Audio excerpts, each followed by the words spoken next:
Mañana ya lo ven acá en pantalla al abogado Jorge Ángel. Hicimos una parafernalia ahí, su regreso, su retorno de Buenos Aires a Argentina, para hablar de algo que, si se quiere, se ha viralizado mucho y que todo el mundo está hablando acá en el Ecuador a propósito de la tenencia y el porte de armas. Hay una diferencia notable en lo que es tenencia y lo que es porte, también de los que se utilizan en los polígonos de tiro y demás, y para eso está acá. Y también cuándo se debe o no utilizar el arma. Mi querido abogado, qué gusto junto acá los muchachos. Vamos a mandar, José Luis, primero la nota introductoria. Yo pensaba que se iba a enojar. No, es que existe una nota introductoria para más o menos que ustedes sepan, amigos televidentes, que hay posiciones a favor y en contra de esa nueva medida, porque como todos ustedes conocen, pues lamentablemente luego de tanta inseguridad y tanta tensión, pues definitivamente el gobierno tomó una decisión radical y en este caso hay varias posturas sobre el porte de armas para las personas civiles, para todos los civiles, y entonces tenemos una nota introductoria para luego poder comentar con el especialista. Perfecto, veamos la nota introductoria y vamos a fondo este tema. Adelante. Luego de 12 años, el porte o tenencia de armas de fuego de uso civil para defensa personal vuelve a estar autorizado como una medida para combatir la inseguridad, pero hay requisitos y condiciones legales para acceder a estas. Cumplir al menos 25 años de edad, certificado de la prueba psicológica emitido por el Ministerio de Salud, certificado de destreza en el manejo y uso del arma emitido por el Ministerio de Defensa Nacional, no haber sido sentenciado con sentencia ejecutoriada condenatoria por la comisión de un delito, no registrar antecedentes de violencia contra la mujer o miembros del núcleo familiar, certificado de superar el examen toxicológico que determine que la persona no ingiere sustancias sujetas a fiscalización o no es alcohólica, emitido por el Ministerio de Salud, los demás que establezca el Ministerio de Defensa Nacional y el Comando Conjunto de las Fuerzas Armadas para el efecto. Para el consultor internacional en temas de seguridad y defensa civil, Mario Pazmiño, el gobierno tomó una decisión acertada. Usted puede contar con una herramienta letal, indudablemente, para defenderse, su familia, su persona y sus bienes. Es un elemento disuasivo, porque el delincuente pensará 2 o 3 veces antes de meterse a asaltar.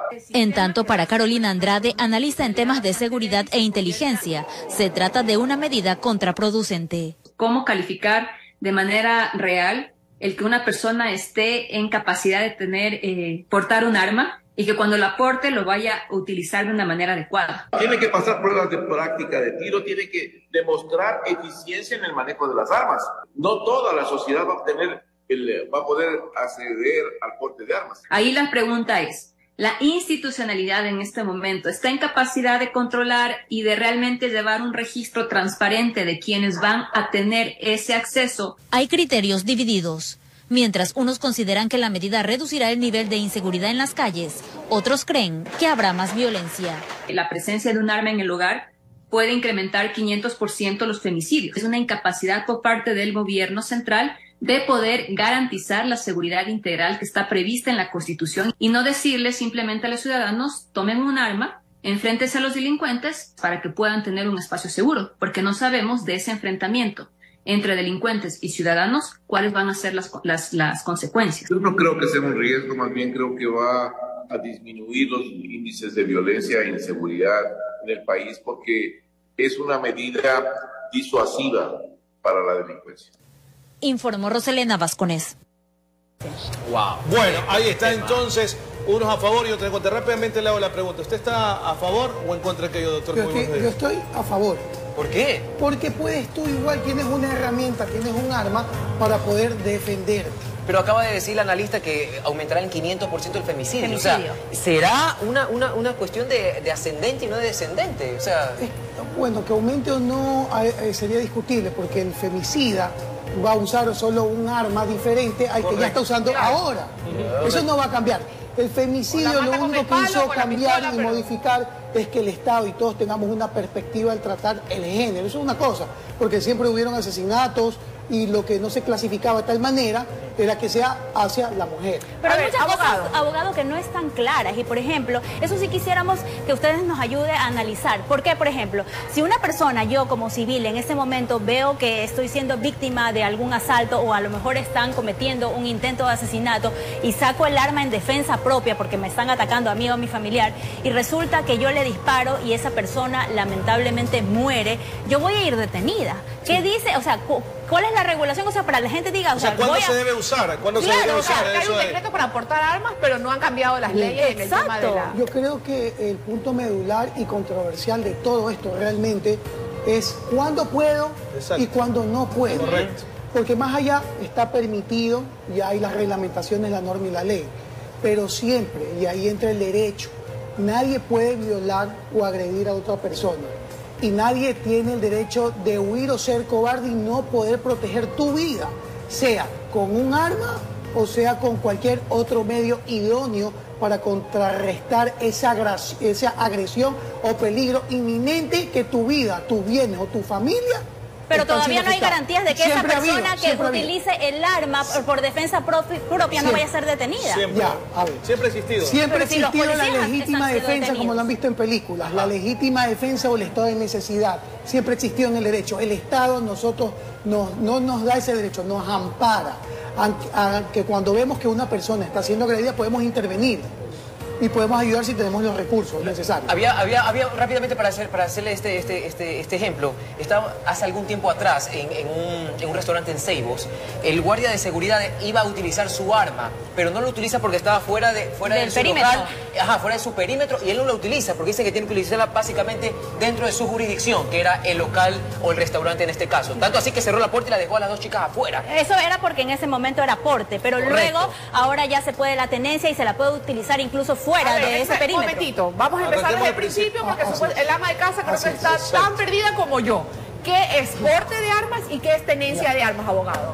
El porte, como dicen, es portar contigo con el cuerpo y movilizarte mediante una jurisdicción que te da el Estado. Por ejemplo, tú puedes portar solo en la provincia del Guayas o también estás habilitado en todo el territorio ecuatoriano. ¿Qué sucede si tú estás habilitado para el Guayas y vas a la SUAY?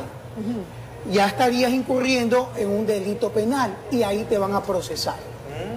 ¿Qué pasa si estás incumpliendo, estás portando y estás en el ASUAY y tú estás viendo la violación de un derecho de una vida o la tuya, ¿verdad? Y matas a esa persona. A lo sumo, como te defendiste en la investigación que te van a llevar, a lo sumo te van a procesar por haber portado en la jurisdicción que no te compete, pero sobre el asesinato el derecho te va a exonerar y no te van a acusar. Por eso es lo que usted manifiesta al guardia.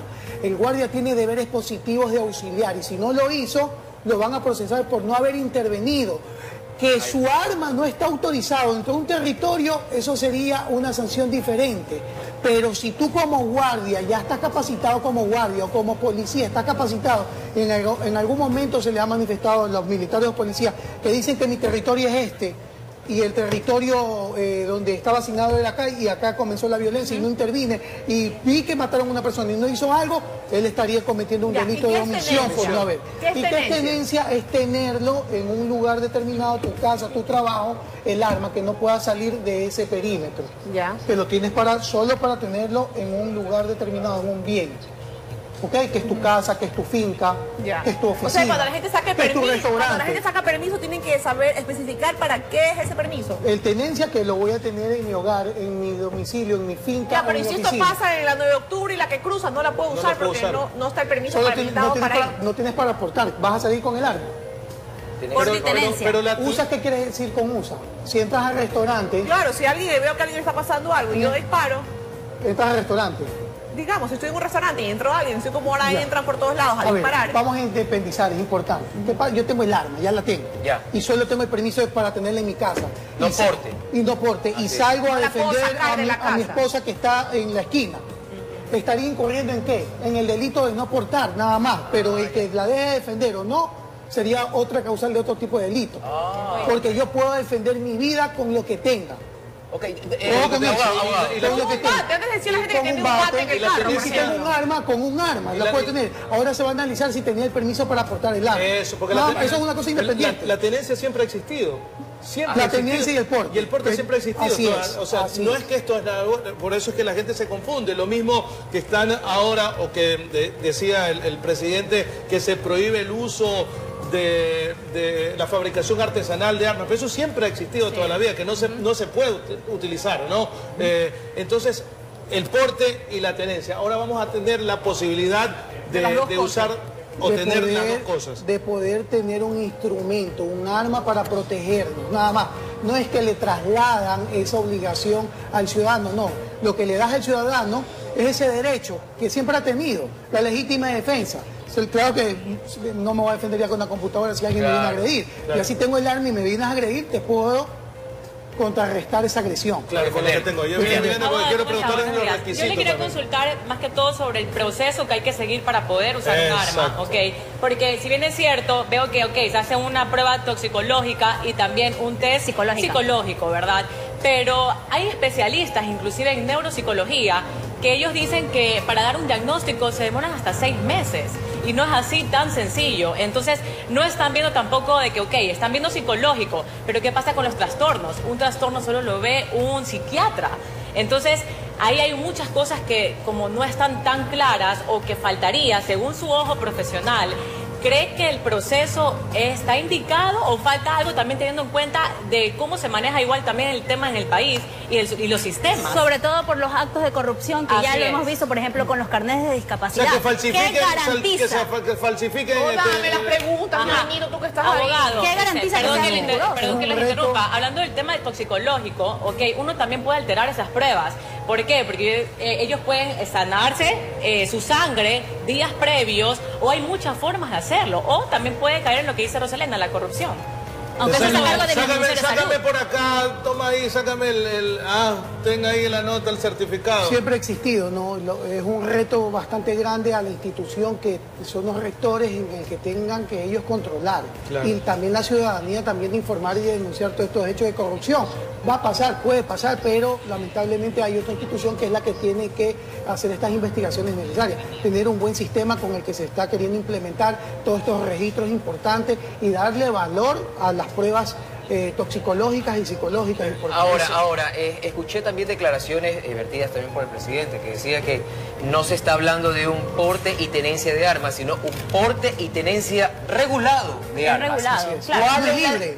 ¿Cuál es la diferencia entonces entre porte y tenencia de armas y porte y tenencia de armas, porte y tenencia regulado de armas? Porque tienes que cumplir con los requisitos. Libertad, que tienes que cumplir con los requisitos que te impone la ley, sus reglamentos y sus acuerdos, que es lo que se describió al inicio del programa. ¿Pero son dos cosas diferentes? Claro, por ejemplo, en Miami tengo entendido ahora que ya hay una libertad de poder portar, compras, portas y no necesitas tener... Pero igual es un arma de doble filo eso, porque de todas maneras hay dos versiones ahí, que esto puede obviamente mermar un poco la inseguridad y la gente va a decir, el delincuente va a decir, no me voy a atrever a robar porque esta persona puede estar armada, pero por otro lado también sabemos que la violencia genera más violencia y puede haber un enfrentamiento ahí, y aunque la persona que no es experta en manejo de armas aprende por un curso que le dan 1 mes, 2 meses, si le atacan los nervios, yo voy a disparar a lo mejor al que no es el culpable, sino al otro. O sea, hay muchísimas cosas ahí que nos quedamos en dudas. Pero por eso los nervios tienen los requisitos. O sea, es que no es que tú no vas a la farmacia y deme 4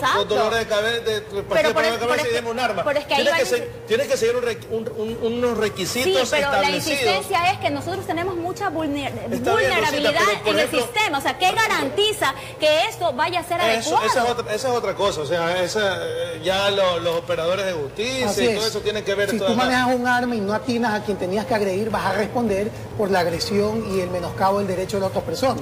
Entonces tienes que saber que eres responsable de tu buen uso de ese tipo de armas. ¿Qué pasa con tus hijos? Vas a responder por no tenerla adecuadamente guardada. Vas a responder por la lesión a los menores, que es lo que ha sucedido. Claro, hay casos, ¿no? Exactamente. Inclusive ayer hablábamos con Emiliana y hablábamos de ciertos casos que de repente la gente está tomada, se empieza a poner, se cree más bacán. Entonces disparas como tú al techo, hecho el chévere, le rebota la bala y, por ejemplo, lamentablemente perdió la vida. Dentro de los requisitos está el examen toxicológico, que tú no puedes usar en alguna una cosa es ser alcohólico, ahí te va a salir en el examen toxicológico, pero el bebedor social que ese día se pegó los tragos, pero a lo mejor le subieron el sueldo. Es que está en el requisito que tú no puedes usarlo. Algún desamor. Sí, pero es un riesgo de todas maneras tener el frustrado que se quiere rebasar y no rebasa, y si rebasa, el riesgo también sale, por ejemplo, esos irresponsables que están mareados, que salen a conducir de la fiesta. ¿Viste? Esos niños, esos chicos que grabaron entonces también están con la responsabilidad de no usar el teléfono, no utilizar el carro cuando estás bebido, cuando estás alcoholizado. Entonces no es que vas a ir me voy a de chupa, entonces me voy a llevar el arma. O sea, son unos requisitos que tienes que utilizar. Hay incrementos de riesgos permitidos y prohibidos, no incrementar esos riesgos. Y un niño en casa que ve el arma también puede pasar algo. Eso es un incremento de riesgo no permitido. Hay que mitigar todos esos riesgos, abordarlo de forma adecuada. La responsabilidad y la conciencia de la gente es parte de la responsabilidad quien tiene que la porta. Así es. ¿Y qué pasa, por ejemplo? Yo, que soy una persona común y corriente, no me gustaría tener, obviamente, una pistola, pero yo digo, bueno, esa cuestión del gas pimienta o el tema eléctrico, entonces, ¿qué pasa ahí? Ahí puedo utilizarlo, tengo que cumplir ciertos requisitos, sabemos que solamente las personas que tenían un rango podían adquirirlos, no es que los encuentras así en cualquier supermercado. ¿Qué pasa con estas que son, digamos, las armas traumáticas disuasivas y las eléctricas y el gas pimienta? De eso está contemplada como armas de uso civil también, que las pueden solicitar y regular con todos los permisos. ¿Hay requisitos también para trabajar? Hay requisitos y eso consta en el decreto que emitió el presidente. Sí, pero, por ejemplo, ya para que vayas con tu pregunta, pero por ejemplo, si viene, va a ser... Dios no quiera ser asaltada con una pistola a la nena tiene su gas pimienta, como que, o sea, con una pistola, con gas pimienta no sirve para maldita la cosa. Entonces no lo puedes utilizar o no lo deberías utilizar siempre porque va y te pega un tiro. Pero sí para otras cosas, un violador, rápidamente quieres zafarte de algo ahí o que sea en el momento que te están secuestrando también, quizás tú puedes ahí utilizar el gas pimienta, ¿no? Podrías utilizar. Bueno, abogado, también nosotros queremos saber, por ejemplo, si yo tengo el arma en mi casa, en mi domicilio, y yo he hecho todos los requisitos, la media docena de requisitos que piden, y definitivamente estoy apta para tener el arma, pero que resulta que ingresa un delincuente y él ve esa